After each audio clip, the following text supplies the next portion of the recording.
영국 스코틀랜드에 있는 어떤 양로원에서 어떤 할머니가 별세하시기 전에 시를 하나 쓰셨어요. 그것이 나중에 발견되었는데 그 시가 많은 사람들을 울리고 감동을 시켰습니다. 그래서 제가 그 시를 먼저 읽어드리겠습니다. 제목은 괴팍한 할망구입니다. 당신들 눈에는 누가 보이나요? 간호사 아가씨들, 제가 어떤 모습으로 보이는지를 묻고 있답니다. 당신들은 저를 보면서 대체 무슨 생각을 하나요? 저는 그다지 현명하지도 않고 성질머리도 괴팍하고 눈초리마저도 흐리멍덩한 할망구일 테지요. 먹을 때 칠칠치 못하게 음식을 흘리기나 하고 당신들이 큰 소리로 나에게 한번 노력이라도 해봐요. 소리 질러도 아무런 대꾸도 못하는 노인네.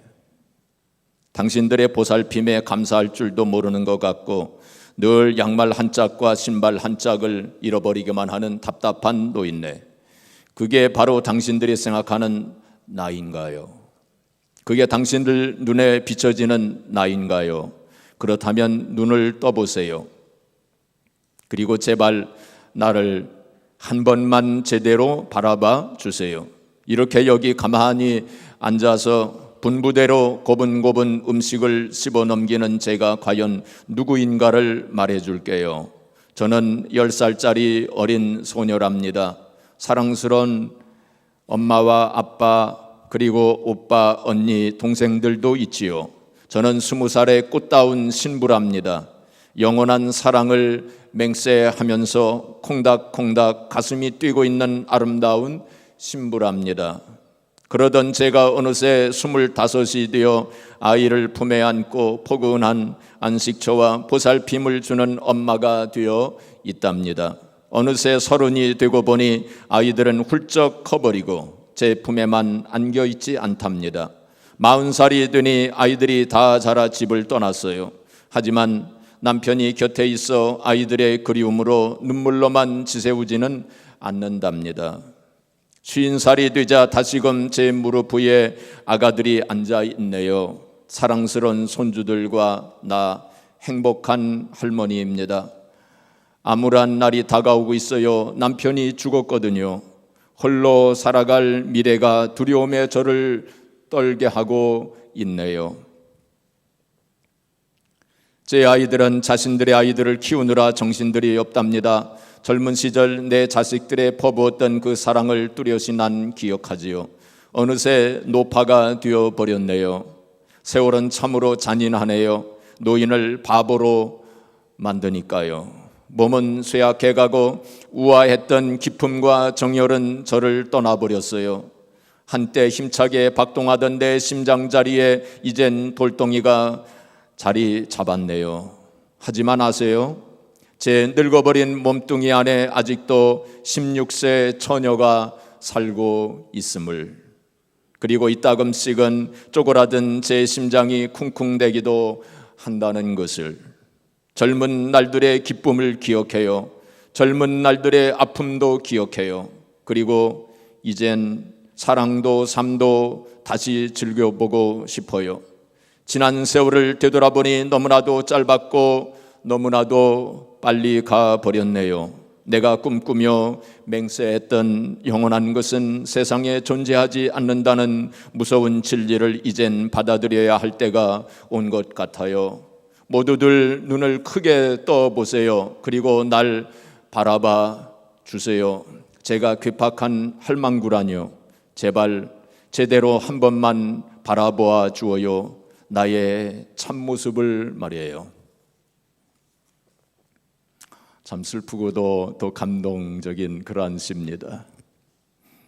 우리가 나이가 이제 많으신 우리 권사님들 그리고 장로님들께서도 옛날 참 꿈 많던 소녀 시절이 있었고 소년 시절이 있지 않았습니까?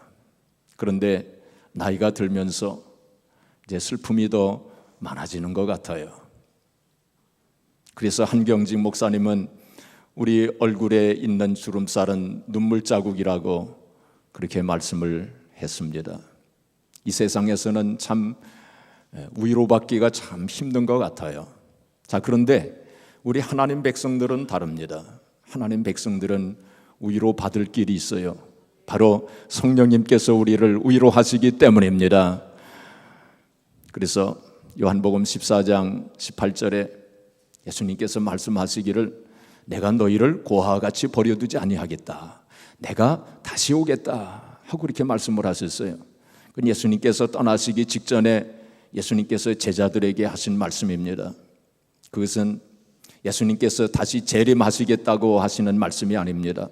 물론 예수님이 재림을 하시지만은 그때 하신 그 말씀은 성령으로 이제 주님께서 다시 오시겠다고 하신 그러한 말씀입니다. 그래서 고아와 같이 버려두지 아니하시고 내가 너희와 함께하고 너희의 마음을 어루만져 주며 위로하겠다고 그렇게 말씀한 것입니다. 오늘은 이 성령님에 대한 말씀을 같이 생각해 보려고 합니다.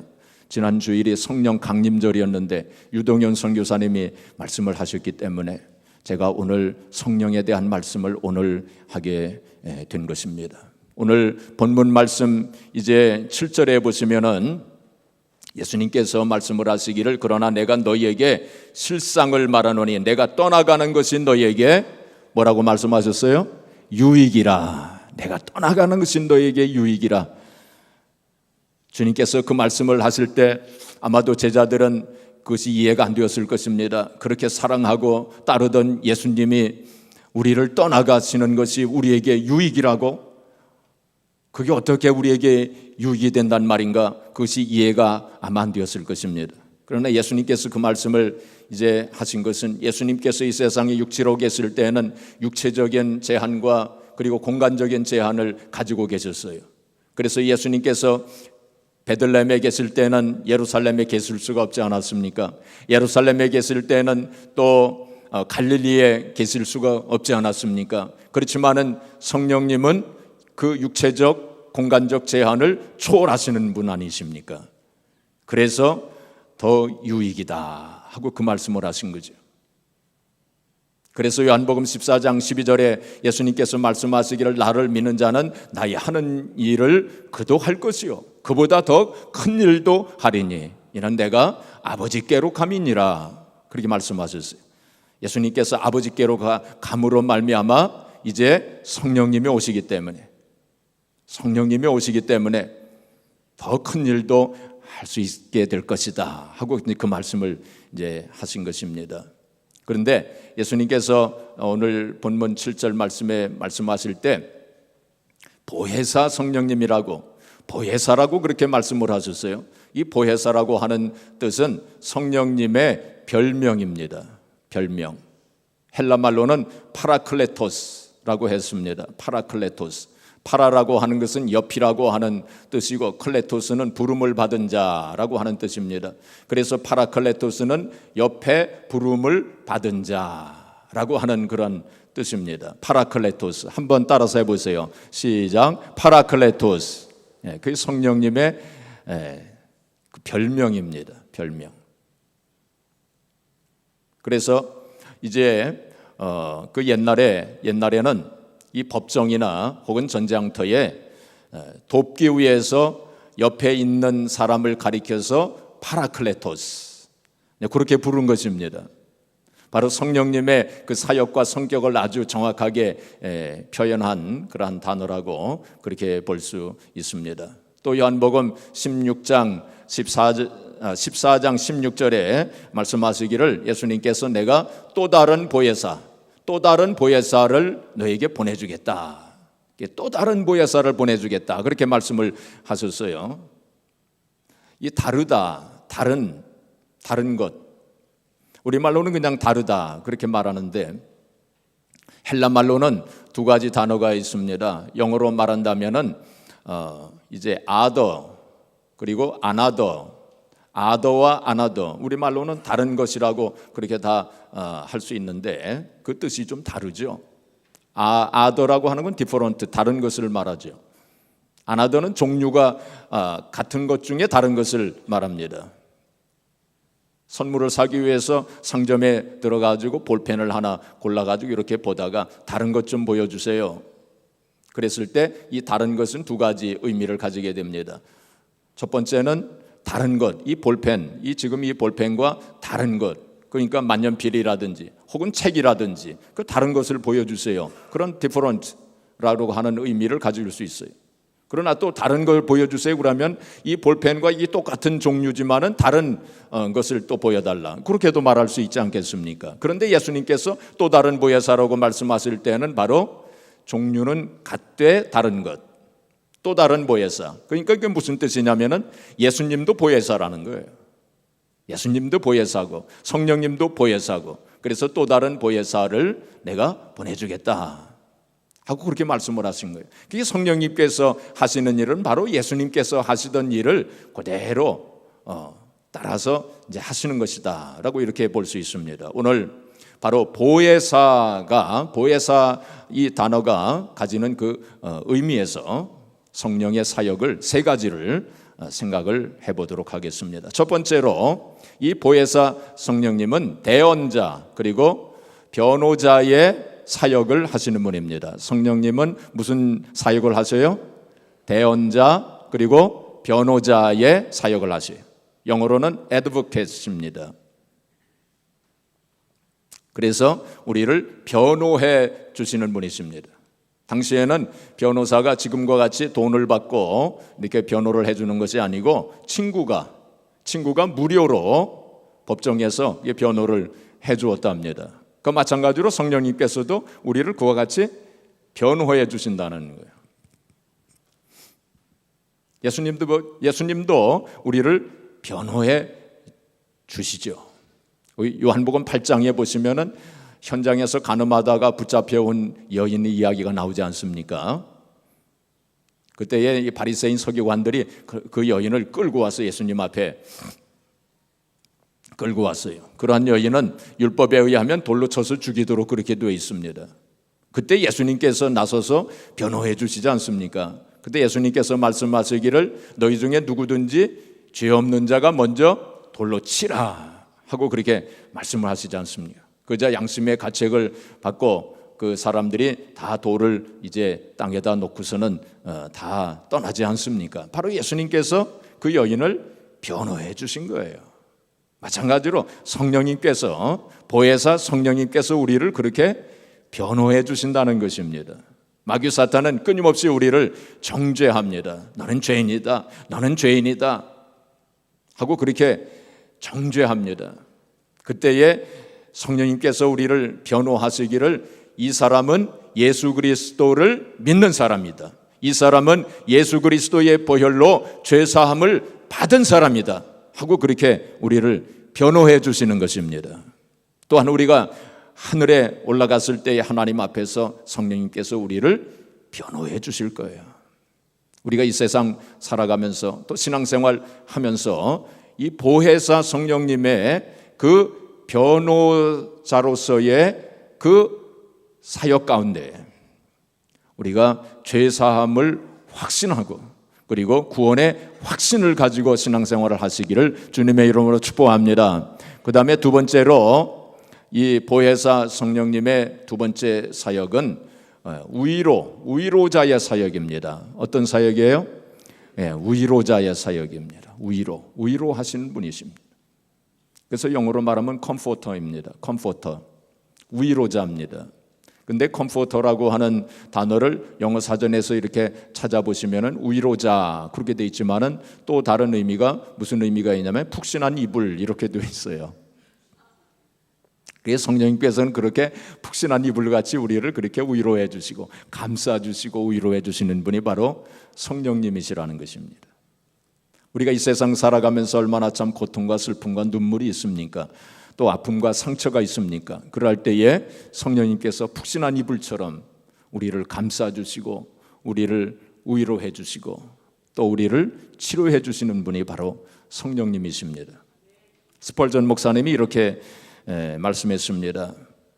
그리스도를 묵상하는 것에는 모든 상처를 치유하는 치유제가 있습니다. 하나님 아버지를 명상하는 것에는 모든 슬픔을 근절시켜 주는 것이 있습니다. 성령의 가마력 안에는 모든 아픈 곳을 잊게 해주는 진통제가 있습니다. 우리가 주님을 깊이 생각할 때 마음의 위로를 느끼고 또 성령님을 깊이 생각하고 성령님과 교통할 때에 우리의 마음속에 치유의 역사가 일어나고 위로의 역사가 일어난다는 것입니다.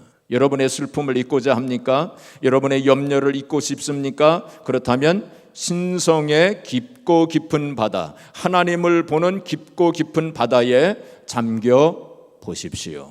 하나님의 광대함에 몰두해 보십시오. 그러면 여러분은 편히 쉬다가 나오는 사람처럼 기운이 나고 생기가 돌 것입니다. 저는 하나님을 열심히 묵상하는 것보다 더 영혼에 위로를 주는 것을 알지 못합니다. 슬픔과 비탄에 굽이치는 파도를 그처럼 진정시키며 시련의 바람들을 평온하게 해주는 것을 알지 못합니다 라고 그렇게 말씀했습니다. 그렇습니다. 우리가 주님을 깊이 생각하고 또 성령님과 깊이 교통할 때 이 세상에 가져다 주지 못하는 신령한 위로와 평강이 우리의 마음속에 충만하게 임하는 것을 우리가 체험하게 됩니다. 이 세상에는 참 위로가 없어요. 그거 우리가 다 경험한 것이 아닙니까? 잠언서 14장 13절에 보시면은 웃을 때에도 마음에 슬픔이 있고 즐거움의 끝에도 근심이 있느니라 그랬어요. 세상은 그렇습니다. 세상의 즐거움이라는 그렇습니다. 세상의 기쁨이라고 하는 건 그렇습니다. 기쁨 속에도 슬픔이 있어요. 또 전도서 5장 10절에 보시면 은을 사랑하는 자는 이것도 헛되도다 그랬어요. 세상에 돈이 많으면 좀 위로받을 것 같죠? 그렇지 않다는 것입니다. 다 헛된 것이라는 것입니다. 참 위로를 가져다 주지 못해요. 또 전도서 1장 18절에 보시면 지식을 더하는 자는 근심을 더하느니라. 세상 지식이 많으면 좋을 것 같죠? 또 위로가 넘칠 것 같죠? 아니라는 것입니다. 오히려 근심만 더 많아진다는 거예요. 주님만이 우리를 참으로 위로해 주실 수 있어요. 성령님만이 참으로 우리를 위로해 주실 수 있는 것입니다. 그 삭개오 이야기를 알고 있지 않습니까? 삭개오가 돈이 많았던 사람이었어요. 세리로 돈을 많이 벌었던 사람인데 그 사람들이 그를 멸시하고 조롱했습니다. 그리고 배척했어요. 그래서 그 세리의 마음, 그 삭개오의 마음속에 아픔과 상처가 있었어요. 예수님께서 그 삭개오를 보시고 뽕나무에 올라가 있는 삭개오를 보시고 내려오너라, 내가 오늘 너희 집에 유하여야 되겠다 하고 그렇게 말씀을 하셨어요.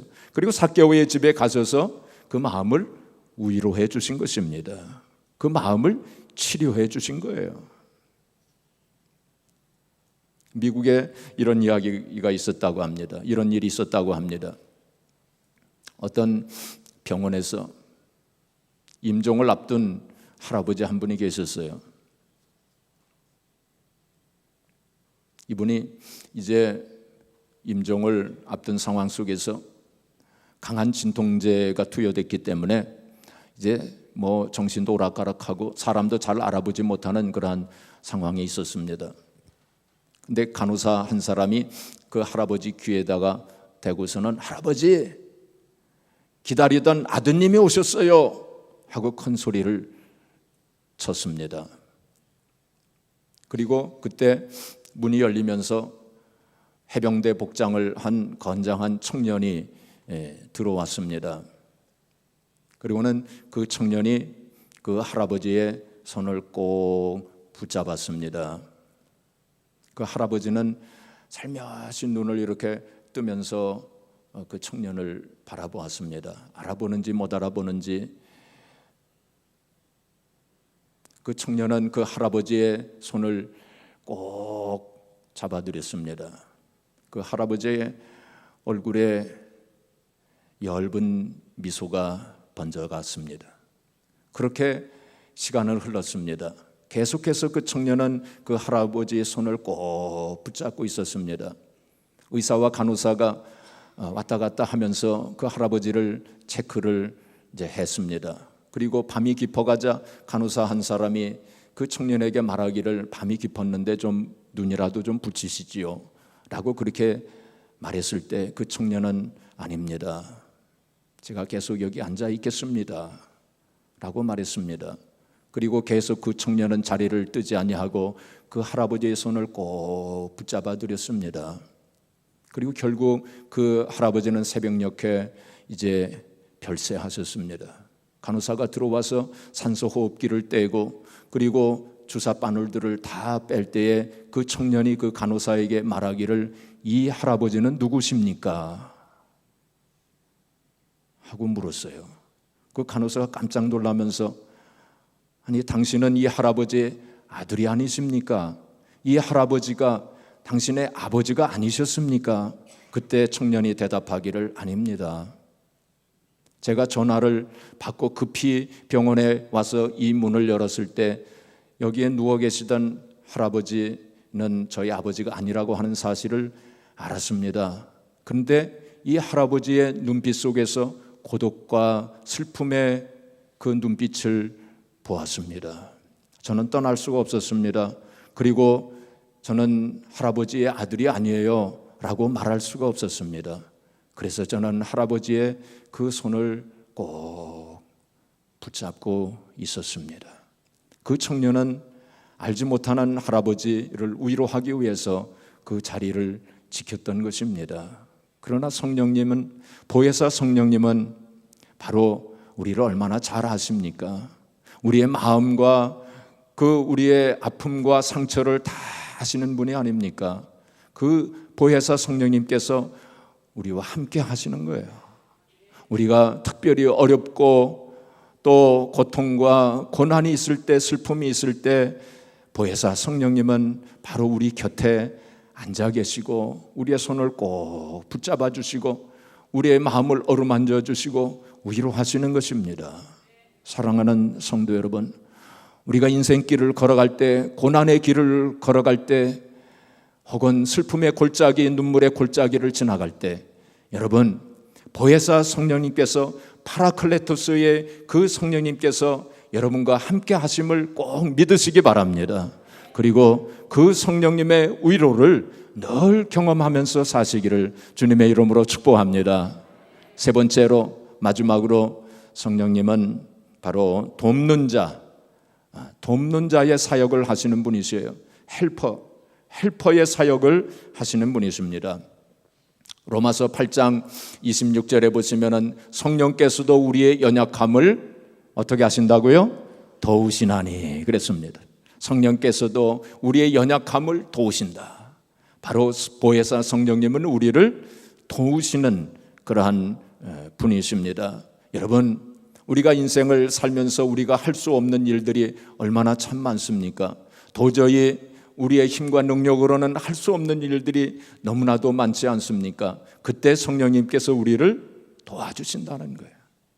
여기 도우신다고 하는 헬라 말의 그 원문은 어떻게 되어 있느냐면 순 안티 람바노마이 이렇게 되어 있습니다. 순은 함께 내 곁에라는 뜻이고 안티는 내가 할 수 없는 곳에서라는 뜻이고 람바노마이는 번쩍 들어 옮겨준다라는 뜻입니다. 바로 성령님께서는 우리와 함께 하시면서 우리가 할 수 없는 곳에서 우리를 번쩍 들어서 옮겨주시는 거예요. 그렇게 우리를 도와주시는 분이 바로 보혜사 성령님이십니다.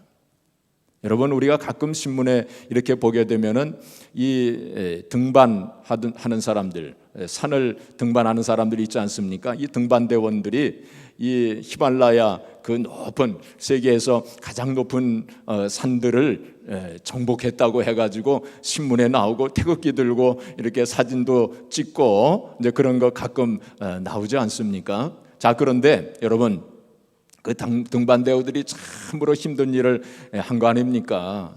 자, 그런데 그 사람들의 그 성공 뒤에는 알려지지 않은 숨은 사람들이 있어요. 그 사람들이 누구일까요? 그 세르파라고 하는 사람들입니다. 세르파라는 사람들 들어보셨죠? 이 사람들은 어떤 사람들이냐면은 그 히말라야 산맥 그 근처에 사는 사람들이에요. 대부분 그 네팔 사람들이 그런 역할을 많이 한다고 합니다. 이 사람들은 그 세르파로서 이 사람들은 등반대원들을 도와주는 사람들이에요. 그래서 이 사람들은 아주 힘이 강건하고 정신적으로도 육체적으로도 강건하고 정신적으로도 강건한 사람들이랍니다. 그리고 길을 잘 아는 거예요. 그 높은 산에 올라가는 그 길을 이 사람들은 잘 알고 있습니다. 그리고 늘 고산지대에 살고 있기 때문에 고산병에 걸리질 않아요. 보통 사람들은 높은 곳에 올라가게 되면 거기 산소가 회박하니까 이 고산병이라고 하는 걸 걸려요. 막 정신이 어질어질하고 힘이 다 빠지고 그러니까 못 올라가는데, 근데 이 사람들은 세르파 이 사람들은 그 고산병에 걸리지를 않는다는 것입니다. 그래서 이제 무거운 짐을 들고 무거운 짐을 지고 그리고는 이 사람들을 안내를 하면서 등반대원들을 잘 이제 끝까지 올라갈 수 있도록 도와주는 사람들이, 이 사람들이 없으면은 등반대원들이 그 높은 곳에 올라갈 수가 없다는 것입니다. 자, 그런데 등반대원들이 가서 사진을 찍고 막 태극기 흔들면서 그래도 이 세르파의 모습은 안 보여요. 그렇죠? 이 사람들이 없으면 안 되는. 성령님도 마찬가지예요. 성령님도 안 보이시는 곳에서 우리를 도와주시는 분이십니다. 우리 성도들이 사진 찍어도 거기 성령님 안 나타나시잖아요. 그러나 성령님의 도움 없이는 우리가 승리하는 성공적인 신앙생활을 우리가 할 수가 없는 거예요. 사랑하는 성도 여러분, 우리가 인생길 걸어갈 때, 여러분들 인생길 걸어갈 때 얼마나 힘듭니까? 얼마나 무거운 짐을 지고 또 무거운 짐을 끌고 우리가 살고 있지 않습니까? 도저히 불가능한 것, 내 힘으로는 도저히 끌고 갈 수 없는 그것을 우리가 끌고 가는 그런 인생길 아닙니까? 그때 여러분 성령님께 맡기세요. 성령님을 의지하세요. 성령님 도와주세요. 저는 이것을 끌고 갈 힘이 없습니다. 성령님 도와주세요라고 그렇게 기도하시기를 바랍니다. 제가 1980년에 미국에 와가지고 이제 처음 노스캐롤라이나의 신학교, 침례교 신학교를 제가 처음 다녔어요. 나중에 이제 감리교 신학교로 바꿨지만 그 노스캐롤라이나의 침례교 신학교에 이제 제가 우리 집사람하고 그 이제 신학교 기숙사에 이제 들어가게 됐는데, 이게 밤중에 이삿짐을 이제 가지고 그 기숙사에 이제 들어갔어요. 그리고는 대강 이제 짐을 놓고 그리고는 이제 잠이 들었는데 한밤중에 천지가 개벽하는 소리가 들리는 거예요. 뭐 정신이 없어요. 깜짝 놀라서 깼죠. 그러니까 막 이렇게 집이 막 흔들리고 막 그러더라고요. 뭐 큰일이 난 줄 알았어요. 그래가지고 창문을 이렇게 내다보니까 바로 신학교 그 기숙사 그 건물 바로 옆에, 저희 방 바로 옆에 기찻길이 있더라고요. 기차가 한밤중에 그렇게 지나가는 거예요. 그런데 이제 그러고서는 밤이니까 잘 보이지는 않았죠. 어떤 기차인지. 그런데 나중에 낮에 이렇게 보니까 그 기차가 지나가는데 사람을 실은 기차는 아니었고 이게 화물을 실은 기차만 지나가더라고요. 하루에 몇 번씩 그렇게 지나가는데 그 얼마나 그 화물차가 긴지 정말 기차더라고요. 정말 기차에 긴, 그게 제가 그래서 세봤어요. 네, 이 화물차가 얼마나 그 화물차를 많이 연결해서 가는가 하고 세봤더니 100개가 넘더라고요. 오, 엄청나게 길어요. 제가 그 당시에 한국에서 올 때는 한국에 그런 기차는 없었어요. 보통 잘해야 뭐 10개 내지 12개 뭐 이 정도였었는데 미국에 오니까 그 화물차가 그렇게 그 많이 달고서는 기차가 가더라고요. 100개가 넘어요, 화물차가.